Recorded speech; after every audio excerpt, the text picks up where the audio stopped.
नमस्कार दोस्तों, आपका स्वागत है। हाल ही में एक जापान में रहने वाला लड़का, मेरे ख्याल से वो यूपी का था और जापान में जाके अभी 10 साल उसको हो गए, वहाँ पे काम करके रह रहा है वो। और वहाँ की ही एक लड़की के साथ शादी करके उसका अभी परिवार भी है, उसका एक छोटा बेटा भी है। तो इस तरीके से उसका जीवन वहाँ पे चल रहा है। तो वो कुछ वीडियोज़ वगैरह बनाता है जापान के लोगों के ऊपर, जापान को लेकर वगैरह। तो उसमें उसने कुछ बातें कही, मुझे बहुत ही अजीब लगी वो बातें, क्योंकि हमें इतना सुनने यहाँ पे नहीं मिलता कि दूसरे देशों में लोगों का जीवन कैसा है। लेकिन उसने ये कहा है कि जापान में, आपको भी अजीब लग सकती है जिनको पता नहीं होगा, वो ये कहता है कि जापान में लोगों की मानसिकता जो है या फिर लोगों का जो जीवन है वो कुछ इस तरीके से है कि उसने ये कहा कि वो जहाँ पे काम करता था वहाँ के एक इंसान को उसने ये कहा कि आपके काम पे कोई आपका कोई खास दोस्त है क्या। ऐसे वो दोस्त वगैरह हमारे होते हैं काम पे वगैरह, जहाँ पे हम काम करते हैं। तो उसने कहा कि हाँ, एक मेरा बहुत ही अच्छा दोस्त है। तब उसने ये कहा कि कितने सालों से वो आपका दोस्त है। तो उसने कहा कि 5-6 सालों से हम बहुत ही करीबी दोस्त है। तब उसने उसको ये पूछा कि तुम उसके परिवार से मिले हो क्या। तब उसने कहा कि मैं उससे परिवार से क्यों मिलूंगा, क्यों तुमने उसके घर पे कभी नहीं गए या फिर अपने घर में उसको नहीं बुलाया, मैं क्यों बुलाऊंगा। तो इस तरीके से उसने ये कहा है कि जहाँ मतलब वहाँ पे लोग ऐसे, मतलब सारी देश में ऐसी ही बातें होती है ऐसा नहीं, लेकिन उनकी मानसिकता कुछ इस तरीके से है कि वहाँ पे लोग एक दूसरे से इतने मिलते जुलते नहीं हैं। वहाँ पे उन्होंने ये कहा है कि कोई परिवार हो, समझो एक माता पिता है और उनका बेटा है, तो वो लोग भी एक दूसरे के साथ बहुत ही अच्छा उनका बॉन्डिंग होगा, ऐसा नहीं। हाँ, जिम्मेदारी बहुत ही अच्छे से वो निभाएंगे, लेकिन बॉन्डिंग उस तरीके से हम सोचते हैं वैसा नहीं होता। बाद में उसने ये कहा है कि जापान में अभी चलन कुछ इस तरीके से है कि जो लोग हैं वो एक दूसरे के साथ बहुत ही ज़्यादा टच में नहीं रहना चाहते। वो एकांत में ही जीवन में मतलब गुजार रहे हैं।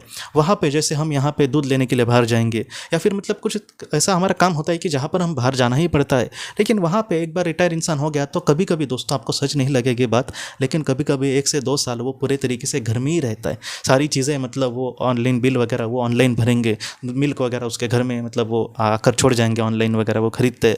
तो इस तरीके से मतलब वो एक दूसरे के साथ ज़्यादा मिलते जुलते ही नहीं है लोग। और बाद में उन्होंने ये कहा कि वहाँ पर अभी जो नई मतलब पीढ़ी जो है, जो 20-25 साल के लड़के वगैरह हैं, तो वो लोग भी एकांत में ही रह रहे हैं और आज वो ज़्यादातर शादियाँ भी नहीं कर रहे।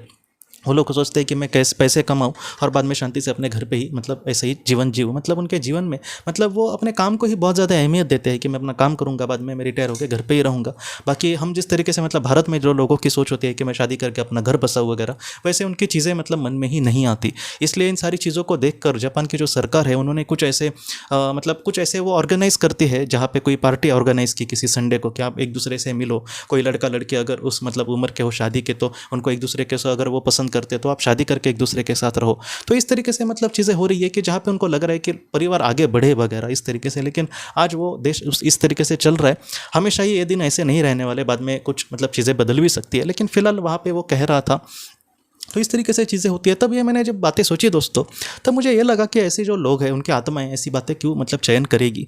तो मुझे बहुत सारी चीज़ों का कुछ जवाब मिला दोस्तों, वही मैं आपको बातें कहना चाहता हूँ कि जो अलग अलग संस्कृतियाँ हैं, अलग अलग देशों में अलग अलग संस्कृतियाँ हो सकती है, तो वहाँ पे रहना आत्मा के लिए बहुत कुछ मतलब सिखा सकता है। जैसे आत्मा का जो पढ़ाई करेगा आत्मा के ऊपर, उसको ये पता चलेगा कि जो आत्मा होती है वो सारी चीज़ें सीखना चाहेगी, उसको सारी चीज़ें बहुत ही अच्छे से सीखनी है, सारा अनुभव लेना है। उदाहरण के लिए कहूँ तो मैं मतलब कोई हम स्कूल में जब होते हैं तब सारे विषय हमें होते हैं, कोई एक ही विषय को लेकर हम आगे नहीं बढ़ सकते। गणित का विषय हो गया, भूगोल हो गया, इतिहास हो गया, और भी अलग अलग विषय होते हैं।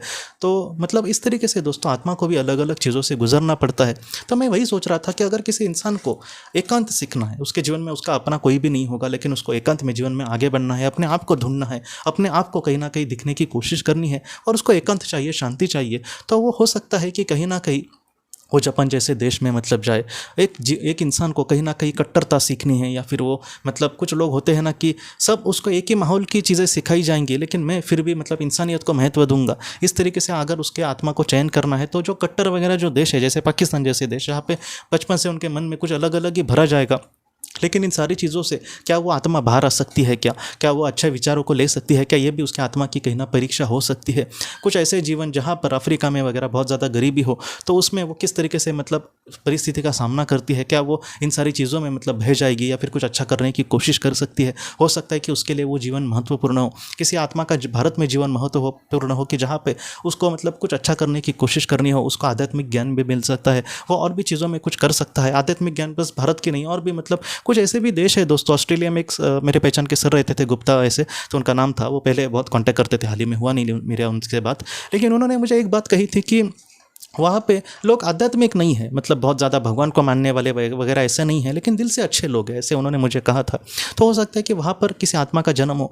मतलब क्या है दोस्तों कि अगर आत्मा को अलग अलग अनुभव लेने हैं तो हो सकता है कि उसका एक ही देश में जन्म ना हो, बल्कि जैसे जैसे उसको विचार उसके हो या फिर उसको जिस भी चीज़ें महत्वपूर्ण सीखना हो, वैसे वैसे मतलब दुनिया में वैसे वैसे देशों में उसके मतलब जीवन हो सकता है, और बाद में वो इन सारी चीज़ों से बहुत कुछ सीख सकता है। मैं यही मतलब जानता हूँ दोस्तों, कुछ लोग मुझे यही कहते हैं कि वो देश से जो लोग दिल से प्यार करेंगे, जैसे मैं भी अपने देश से प्यार करता हूँ, तो मैं यही चाहूँगा कि मैं बार बार इस मिट्टी के लिए जीवन लूँ और उस तरीके से आगे बढ़ूँ। तो हो सकता है कि हमारी उस तरीके से अगर इच्छा हो और मुझे मेरे देश के लिए कुछ करना हो, तो हमारा जीवन भी वैसा ही हो जहाँ पे हमारा भारत में ही जन्म हो, और मैं अपने देश के लिए, अपने देशवासियों के लिए, जो देश में ज़रूरतमंद है उनके लिए कुछ करने की कोशिश करूँ, तो वैसे भी जीवन हमारे जीवन में ज़रूर आ सकते। तो ये जो सारी चीज़ें हैं हमें यही सिखाती है दोस्तों को, जो आत्मा है उसका सफ़र किस तरीके से चलता है। जो आत्मा है वो कभी भी किसी को नीचे मतलब नज़र से नहीं देखेगी, वो जितना अपने आप को महत्व देगी उतना ही दूसरे को महत्व देगी। जो आत्मा है वो अलग अलग मतलब परिस्थिति से जाना चयन कर सकती है, क्योंकि उसको सब कुछ अनुभव लेने हैं, और इस अनुभव में मैं कितना अच्छा बन सकती हूँ इस तरीके से सोच के वो मोक्ष पथ पर ज़रूर जा सकती है। तो इस तरीके से जो आत्मा का सफ़र है